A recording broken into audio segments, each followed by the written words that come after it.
A British family's vacation on a remote Swedish island takes an unexpected and terrifying turn when they learn that a serial killer is on the loose. In 1824, on the Swedish island of Svalta, a scared woman cradles a baby in her arms while a group of men and British colonizers laugh and approach her menacingly. 200 years later, Susan enthusiastically tells her husband Richard and their children Sam and Jessie about the dark history of Svalta, the island they'll be vacationing on for a few days. The woman explains that the people who lived on the island quarantined themselves for 2 years in fear of a deadly flu pandemic. However, long after the mainland ended the quarantine, it remained in place on Svalta until most residents had either died or resorted to extreme measures to survive. Susan continues that every 10 years, the islanders celebrate the festival of Karantan by staging a gory 8-hour play.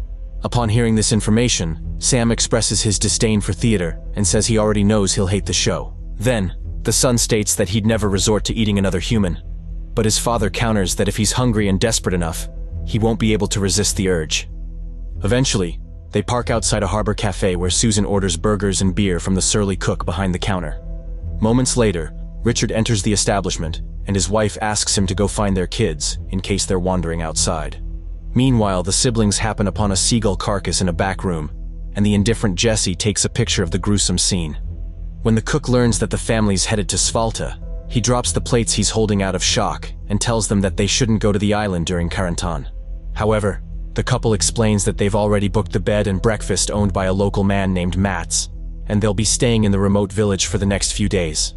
Nevertheless, the cook says the family won't feel welcome in Svalta, especially during Karantan, because of the tragic event involving foreigners 200 years ago. Later, as Richard tries to pay for the meal, the intimidating cook grabs his arm and says that if he knows what's best for his family, he should take them back to the city where it's safe. Confused and terrified by the man's warning, Richard backs away from the counter and forgets his wallet. When they're about to board the ferry, the father realizes he left his wallet in the harbor cafe, so he heads back to retrieve it. The woman selling the tickets asks for the family members' names, and the suspicious Susan wonders why.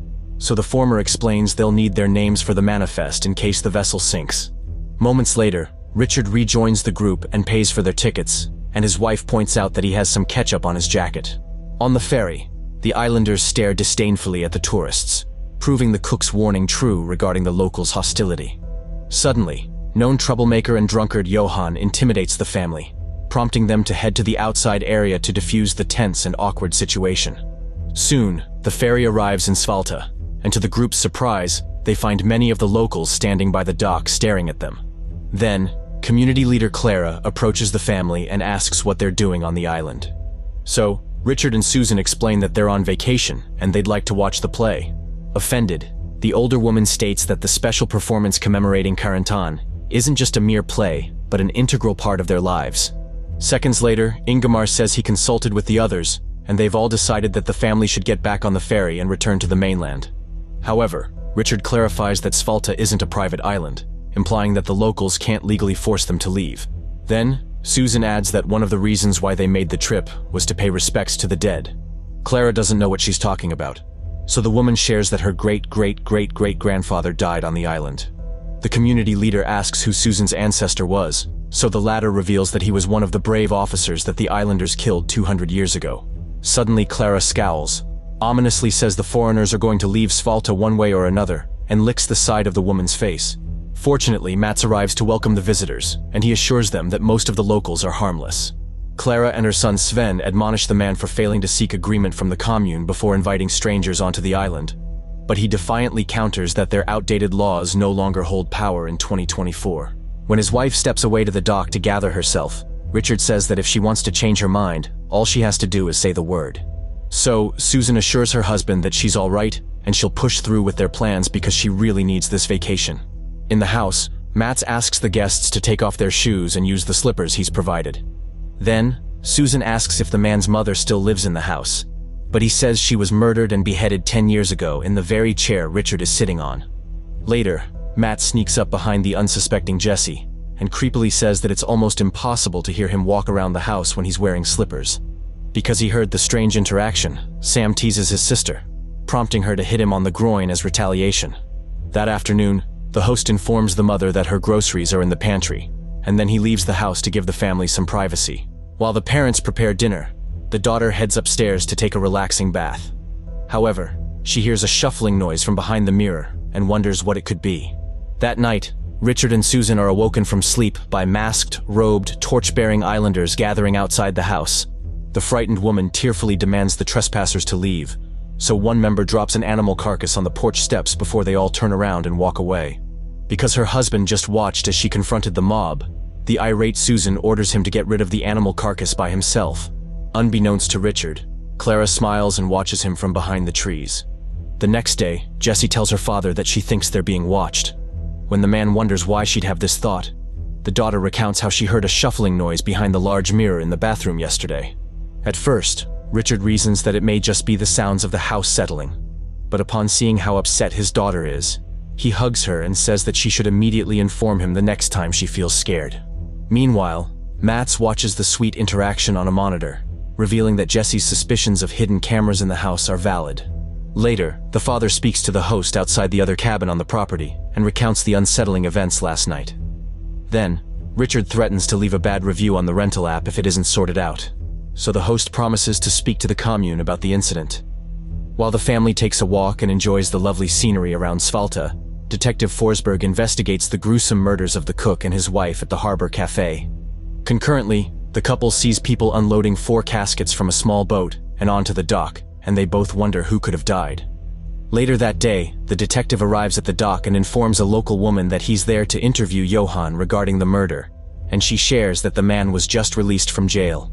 At the house, Susan and Richard perform an intimate act, but unbeknownst to the pair, Mats watches from the surveillance room and pleasures himself. Meanwhile, Detective Forsberg interrupts the festival rehearsal, much to Klara's annoyance. The cop asks Sven where Johan is, and the man says he probably took a boat back to the mainland to buy more liquor.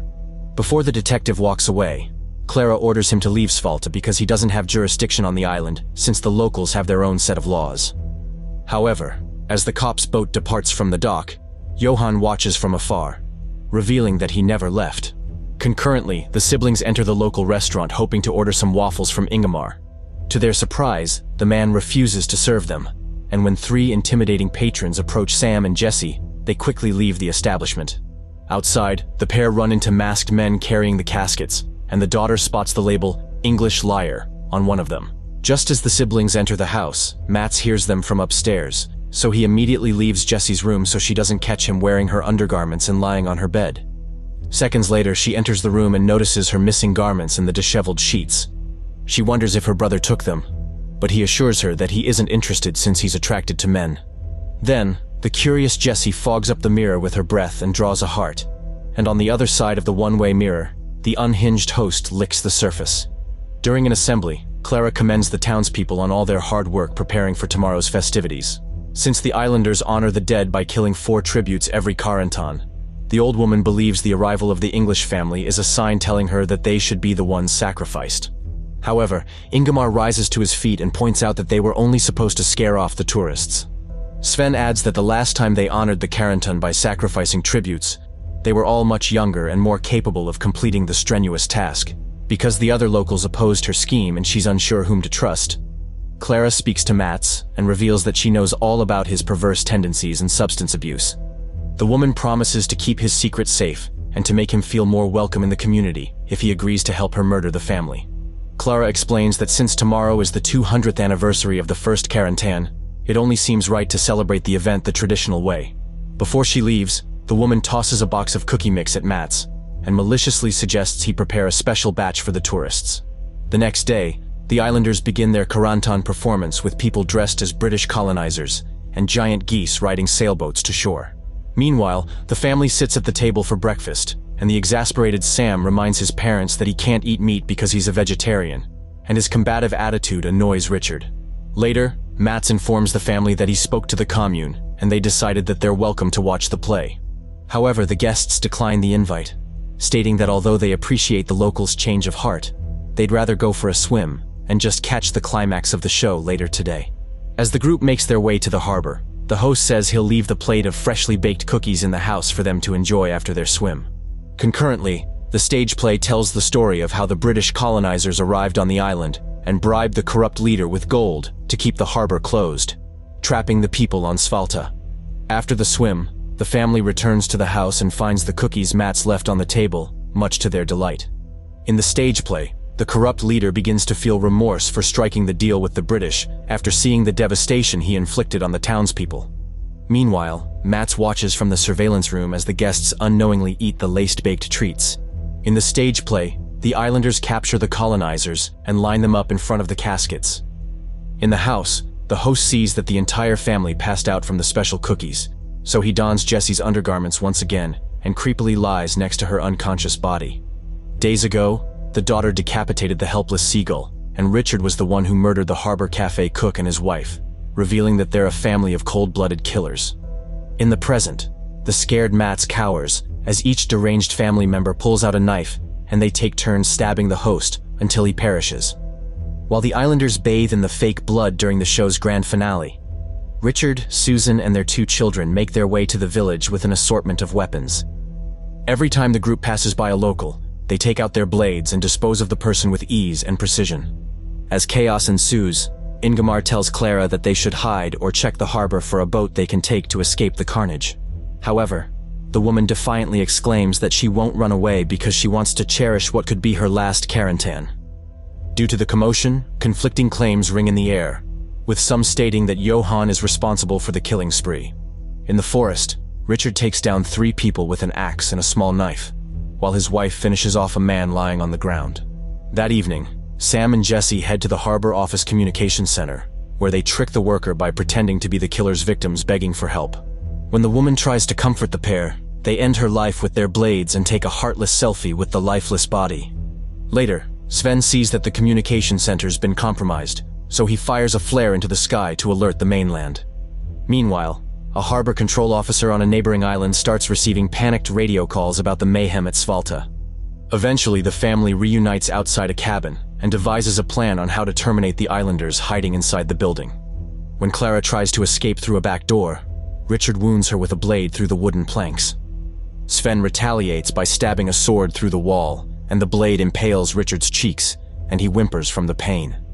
Seconds later, the patriarch kicks down the door, and as it swings open, the force pushes Klara and Sven into a closet. While the pair hides, the family barges into the cabin and attacks the islanders dressed in animal costumes. Suddenly, the clueless Ingmar enters the building, relieved to see a friend. But the sadistic Jessie appears from the shadows and decapitates him.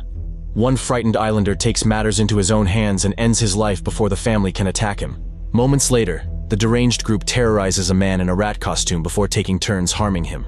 Meanwhile, Detective Forsberg answers a panicked phone call from the harbor control officer informing him that Svalta is under siege. She adds that there have been multiple casualties and uncontrollable fires and that people believe Johan was responsible. Concurrently, Richard and Susan watch the bonfire and reminisce about their honeymoon in Kasaruda Island, implying that they've gone around the world terrorizing small communities for years. Seconds later, their kids join them, but when Sam makes an obnoxious quip directed at his father, Richard harms him with a knife, tired of dealing with his annoying behavior. As Sam takes his final breaths, Richard calls him Ian, revealing that he isn't their son, but just an unhinged individual they invited to join their murderous adventures. In the forest, Klara thinks they need to sacrifice the tourists to end the chaos. Then, she asks her son to help her complete the Karantan, so Sven vows to fulfill his mother's wishes. Later, the family discovers the surveillance room in Mats's cabin, and they see Klara and the armed Sven waiting for them inside the rental home.